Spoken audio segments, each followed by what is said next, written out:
ఇటీవల రాష్ట్ర వ్యాప్తంగా కురిసిన భారీ వర్షాల తీవ్రతకు వాతావరణం ఒక్కసారిగా మారిపోయింది. సీజనల్ వ్యాధులు, విషజ్వరాలు ఆయా ప్రాంతాలను చుట్టుముడుతున్నాయి. వర్షాలు కురిసిన అనంతరం స్థానికంగా మురుగుకంటలను, రోడ్లపైన గ్రామీణ ప్రాంతాల్లో పెద్ద ఎత్తున మురుగునీటి నిల్వలు పెరిగిపోయాయి. దీంతో దోమల సంతతి గణనీయంగా పెరిగి విషజ్వరాలు అలాగే సీజనల్ వ్యాధులు కూడా పెరిగిపోయాయి. దీనిపై మరింత సమాచారాన్ని అందించడానికి మా ఇన్పుట్ ఎడిటర్ టీవీ రావు లైవ్లో సిద్ధంగా ఉన్నారు. టీవీ రావు.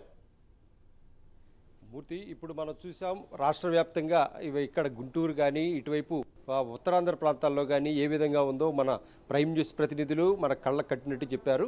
మరి అలాగే ఇప్పుడు రాష్ట్ర వ్యాప్తంగా కూడా ఇదే పరిస్థితి నెలకొంది. ఇటు రాయలసీమ, అటు ఉత్తరాంధ్ర, ఇటు కోస్తా ప్రాంతాల్లో కూడా విషజ్వరాలు, డెంగ్యూ అలాగే వైరల్ ఫీవర్స్తో అతలాకుతలమవుతున్నటువంటి పరిస్థితి. ప్రజానీకం అంతా కూడా ప్రైవేటు, ప్రభుత్వ ఆసుపత్రుల వద్ద పడిగాపులు కాస్తున్నటువంటి పరిస్థితి. పేదలైతే గనక ఏకంగా ప్రభుత్వ దవాఖానాల్లో పడిగాపులు కాస్తున్నటువంటి పరిస్థితి. వైద్య పరికరాలు సరిగా లేక ఇక్కట్లు పడుతున్న పరిస్థితులు అయితే గనక అక్కడ హృదయ విదారకంగా కనిపిస్తోంది.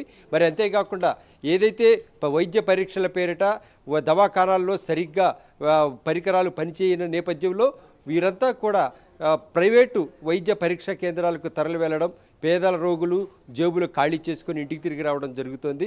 మరి ఈ విషజ్వరాలు, డెంగ్యూ ఇవన్నీ కూడా ఏదైతే సీజనల్ వ్యాధులుగా వచ్చేటటువంటి ఈ వ్యాధులన్నింటినీ కూడా ముందే పసిగట్టాల్సినటువంటి యంత్రాంగం కూడా స్థానికంగా సమాయత్తం కావాల్సి ఉంది. అయితే ప్రస్తుతం ఇప్పుడున్న పరిస్థితిని వర్షాల తర్వాత విస్తరించేటటువంటి వ్యాధులు అలాగే డెంగ్యూ లాంటి వ్యాధులు వీటినన్నింటినీ కూడా అరికట్టేందుకు స్థానికంగా ఎప్పటికప్పుడు ఫాగింగ్ లాంటి చర్యలు చేపట్టడం, లోకల్ క్లినిక్స్ ఏర్పాటు చేయడం, వైద్య శిబిరాలు ఇవన్నిటినీ కూడా ఏకకాలంలో తొలి వారంలోనే ఏర్పాటు చేస్తే ఈ యొక్క డెంగ్యూ అయితేనేమి ఇతరత్ర వ్యాధులు ప్రబలేటటువంటి అవకాశం గణనీయంగా తగ్గిపోయేటటువంటి అవకాశం ఉంటుంది.